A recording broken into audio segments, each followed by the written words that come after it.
So I don't Well, actually, I'm here with the Laude boys, which Johnny just dubbed you, which I think is absolutely fabulous. Thank you very much, Zaina.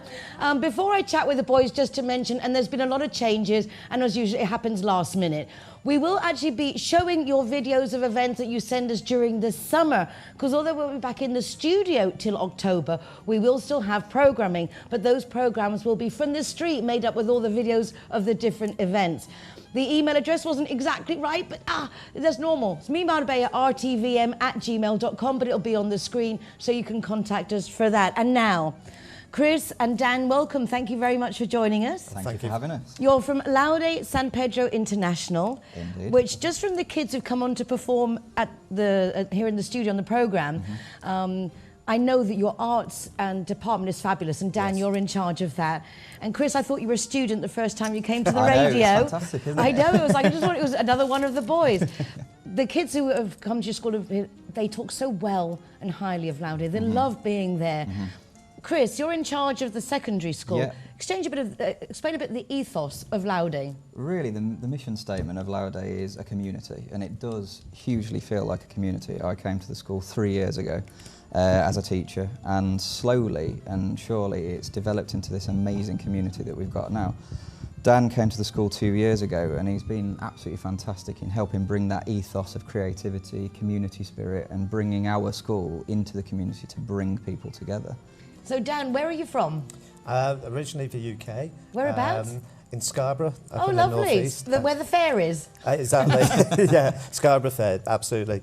And yes, I took the fantastic opportunity to move. So you came out just to take this job? That's correct. That's a big change, a big risk maybe. A big change. I've got 3 children myself, and you know, but a fantastic change. And of course, joining such a very well-known school here on the coast. I've seen Laude grow when it first opened, and it actually made us think of bringing our children back from Madrid to go to a school like this. It was still just beginning. Yeah. Dan, the performance you guys put on for the charity event a few months ago, your interpretation, the children's interpretation of The Lion King, blew everyone away. Oh, superb, yes. It's like a real performance, a real production. Very much so. I mean, we're very proud. We've got an amazing team that's grown and grown over the last 2 years.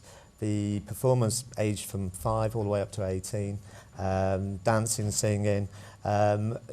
We now are very much part of the community.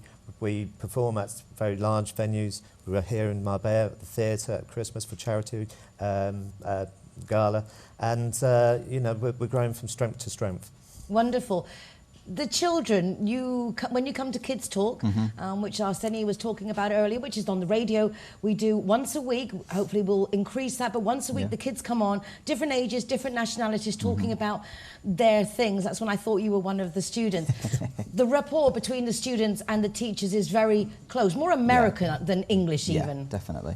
I mean, I think this is the thing, we like to build these relationships up early on, and it's not just the relationship of academia, of getting them involved in the school. It's building up those relationships so they can come and talk to you about any issues that they have, what they want to do in the future, any academic issues, to make sure that we can build that holistic person.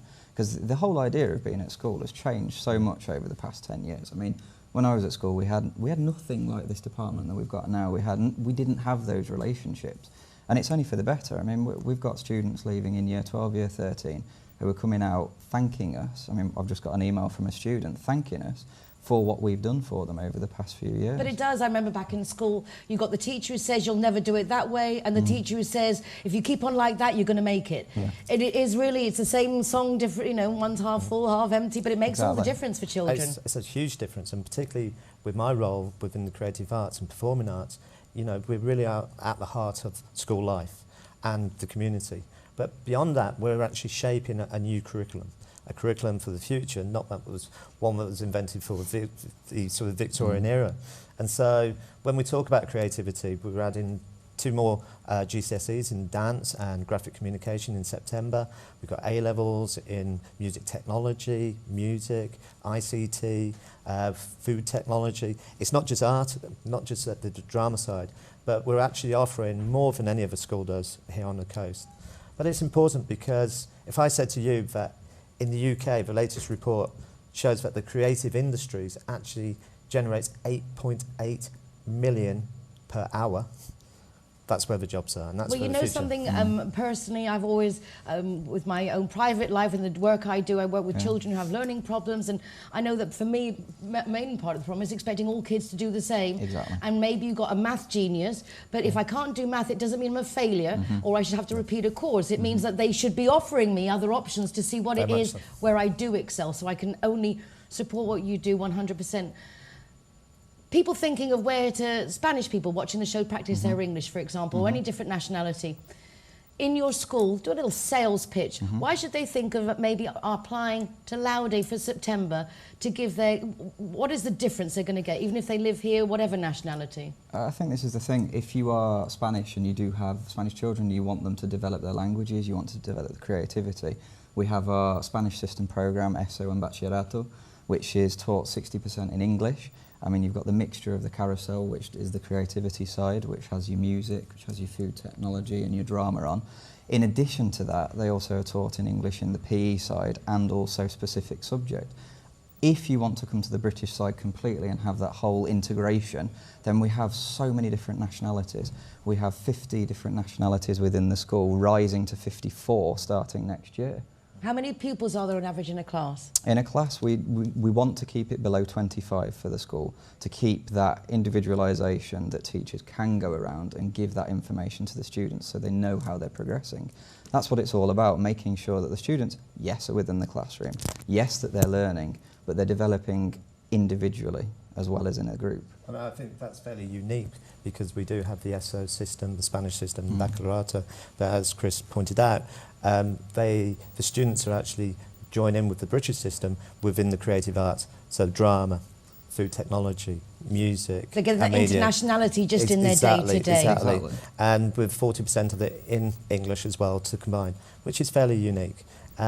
We've also got the induction English, which supports international students whilst they're actually on the mainstream course as well.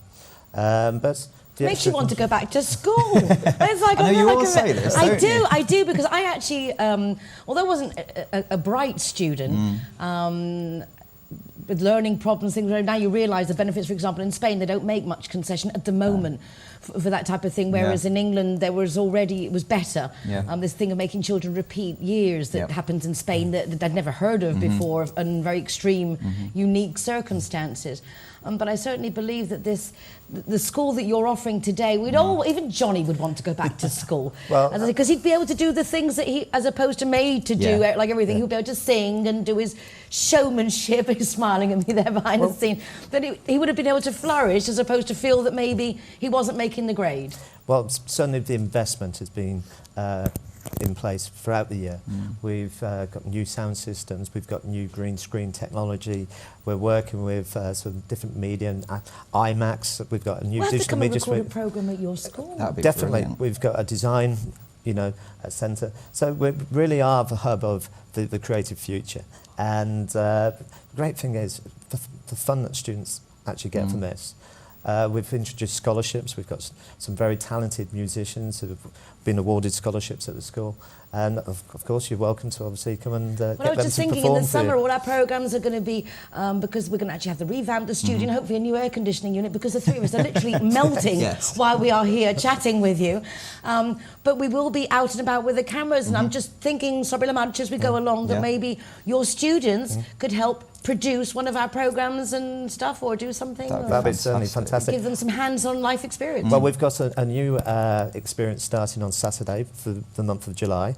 So certainly we'll have students available then. It's called the Marbella Fame Academy. It's an extracurricular activity where we're teaching them singing, dancing and acting. And starting from September, all the London Academy of Music and Drama qualifications and dancing qualifications as well. So that's not exclusive to the Laude students, that's for anybody that wants to join on a Saturday. Can we join in that one? Absolutely. Yeah, okay, come on. all right, at last we get to be July the 4th at activities. 10 o'clock. Okay, please let me know of that. And also, you need to speak to Veronica Malka, a little girl who's in charge of Kids Got Talent in Marbella, where we will be accepting videos of artists that have done that to include in the programmes as well. That would be absolutely perfect. Wonderful. Well, thank you so much, Chris and Dan, for joining us, the Loudy Boys. And I have to say goodbye for this evening. As I say, we won't be back next week in the studio, but the programme will be back. But with you guys out and about in the streets and beaches of Marbella. Have yourself a great evening. Remember, you can still go to the Golfer to watch our show. Tom Jennings has it on there. And have yourselves a wonderful evening. Take care. See you next week.